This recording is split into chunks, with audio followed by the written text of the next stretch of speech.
Hello everyone, welcome to Advanced SEO Tutorials.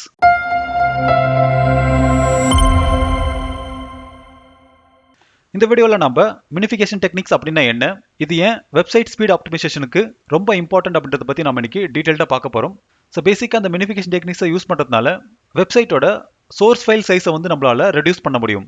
So ஒரு web developer ஒரு வெப்சைட்டை develop பண்ணுறாங்க அப்படின்னா அவங்க அந்த கோடை ஃபியூச்சரில் ஈஸியாக ரீயூஸ் பண்ணுற மாதிரியான ஒரு பேட்டர்னில் தான் அதை டிசைன் பண்ணியிருப்பாங்க.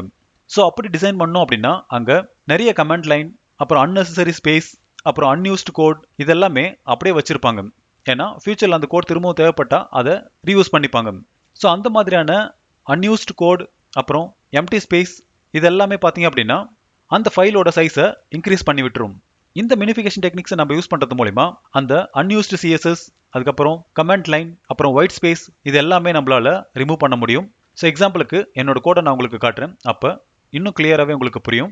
ஸோ இது பார்த்தீங்க அப்படின்னா நம்ம வெப்சைட்டில் இருக்கிற பிளாகோட இண்டெக்ஸ் பேஜ். இதில் நிறைய கமெண்ட் லைன் வந்து நான் யூஸ் பண்ணியிருக்கேன். ஃபார் எக்ஸாம்பிளுக்கு மெட்டா அப்படின்றது பார்த்தீங்க அப்படின்னா ஒரு கமெண்ட் லைன், ஃபேவ் ஐகான் அப்படின்றது ஒரு comment line, title, meta tags, அதுக்கப்புறம் Google font, CSS plugins. So இந்த மாதிரி நான் நிறைய கமெண்ட் லைன் வந்து கொடுத்து வச்சிருக்கேன். இது ஏன் நான் இப்படி கொடுத்துருக்கேன் அப்படின்னா ஃபியூச்சரில் எனக்கு ஏதாச்சும் ஒன்று ஆட் பண்ண போகிறேன் அப்படின்னா அப்போ நான் ஆர்கனைஸ்டாக வச்சுக்க முடியும், ஈஸியாக எனக்கு புரிஞ்சிடும். ஸோ அதனால தான் இந்த கமெண்ட் லைனை வந்து நான் கொடுத்து வச்சிருக்கேன். அதே மாதிரி இந்த இடத்துல பார்த்தீங்க அப்படின்னா நிறைய எம்டி லைன் வந்து கொடுத்து வச்சிருக்கேன். ஸோ இது எதுக்கு நான் கொடுத்துருக்கேன் அப்படின்னா இந்த கோடை ஸ்ப்ளிட் பண்ணி வைக்க தான் கொடுத்துருக்கேன்.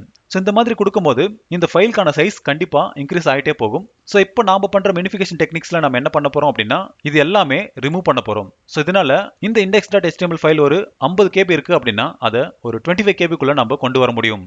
அப்புறம் ஸோ ஒரு வெப்சைட் ஸ்பீடாக உங்களுடைய பிசிலையோ இல்லைனா மொபைல்லையோ ஓப்பன் ஆகணும் அப்படின்னா அப்போ அந்த வெப்சைட்டில் இருக்கிற ஃபைல்ஸ் எல்லாமே கம்ப்ரஸ்டு ஃபார்மேட்டில் இருக்கணும். லைக் நீங்கள் யூஸ் பண்ணியிருக்கிற இமேஜஸ், வீடியோஸ், அதுக்கப்புறம் HTML file, CSS, Java script இந்த ஃபைல் எல்லாமே நீங்கள் கம்ப்ரஸ்டு வெர்ஷனில் வச்சுருந்தீங்க அப்படின்னா அது ஒவ்வொரு டைம் நீங்கள் வெப்சைட்டை லோட் பண்ணும்போதும் சீக்கிரமாக ரெண்டர் ஆகிட்டு உங்களுக்கு டிஸ்பிளே ஆகும். ஸோ கூகுளோட ஒன் ஆஃப் த ரேங்கிங் ஃபேக்டரில் பார்த்தீங்க அப்படின்னா உங்களுடைய வெப்சைட் வித்தின் 3 செகண்ட்குள்ளே லோட் ஆச்சு அப்படின்னா நீங்கள் ஆப்டிமைஸ் பண்ணியிருக்கிற கீவேர்ட்ஸ் எல்லாமே கூகுளோட சர்ச் ரிசல்ட்ஸில் நல்ல ஒரு பர்ஃபார்மன்ஸை உங்களுக்கு கொடுக்கும்.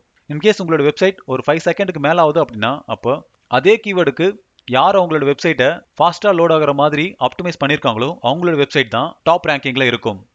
ஃபார் எக்ஸாம்பிளுக்கு என்னோட வெப்சைட்டை நான் உங்களுக்கு ஓப்பன் பண்ணி காட்டுறேன். அது ஓப்பன் ஆகணும் அப்படின்னா எத்தனை ஃபைல் பேக் எண்டில் ரெண்டர் ஆயிருக்கு அப்படின்றத நான் உங்களுக்கு காட்டுறேன். இப்போது பிளாக் அப்படின்றத கிளிக் பண்ணுறேன். இந்த பிளாக் சைட் பார்த்தீங்க அப்படின்னா இன்ஸ்டண்ட்டாகவே லோட் ஆகிடுச்சு. இதில் நான் 9 இமேஜஸ் வந்து யூஸ் பண்ணியிருக்கேன். ஸோ இது எல்லாமே பார்த்தீங்க அப்படின்னா ஆப்டிமைஸ்ட் இமேஜ், லைக் எல்லாமே நான் 10 KBயில் யூஸ் பண்ணியிருக்கேன். அதே மாதிரி இந்த பேஜ் லோட் ஆகணும் அப்படின்னா இதில் நிறைய ஸ்கிரிப்ட் ஃபைல் வந்து நான் ஆட் பண்ணியிருக்கேன். எக்ஸாம்பிளுக்கு நான் என்னோட கோடை காட்டுறேன். ஸோ இந்த இடத்துல சிஎஸ்எஸ் பார்த்தீங்க அப்படின்னா நான் 6 சிஎஸ்எஸ் ஃபைல் வந்து யூஸ் பண்ணியிருக்கேன். ஸோ நீங்கள் பிளாக் பேஜை ஓப்பன் பண்ணுறீங்க அப்படின்னா அப்போ இந்த ஃபைல்ஸ் எல்லாமே ரெண்டர் ஆனால் மட்டும்தான் அந்த சைட் வந்து நான் எப்படி டிசைன் பண்ணணும் அதே மாதிரி உங்களுக்கு அப்பியர் ஆகும். அதே மாதிரி ஜாவா ஸ்கிரிப்ட் பார்த்தீங்க அப்படின்னா இங்கே 7 ஃபைல் வந்து நான் யூஸ் பண்ணியிருக்கேன். ஸோ இந்த ஃபைலும் ரெண்டர் ஆனால் மட்டும்தான் அந்த வெப்சைட் ப்ராப்பராக அப்பியர் ஆகும். அடுத்து டைப் ஆஃப் மினிஃபிகேஷன் டெக்னிக்ஸை பற்றி பார்ப்போம். இங்கே 3 டைப் ஆஃப் ஃபைல்ஸை வந்து நம்ம மினிஃபிகேஷன் பண்ண முடியும்: HTML, CSS and Java script. So ஒரு வெப்சைட் நீங்கள் வச்சுருக்கீங்க அப்படின்னா அப்போ கண்டிப்பாக அந்த 3 ஃபைல் ஃபார்மேட்டில் நிறைய ஃபைல்ஸ் உங்களுடைய வெப் சர்வரில் இருக்கும். ஸோ இந்த மினிஃபிகேஷனை நம்ம மேனுவலாக பண்ணோம் அப்படின்னா அது ரொம்பவே டைம் கன்சியூம் ஆகும். ஸோ இதை ஈஸி பண்ண நிறைய ஆன்லைன் டூல்ஸ் வந்து அவைலபிளாக இருக்குது.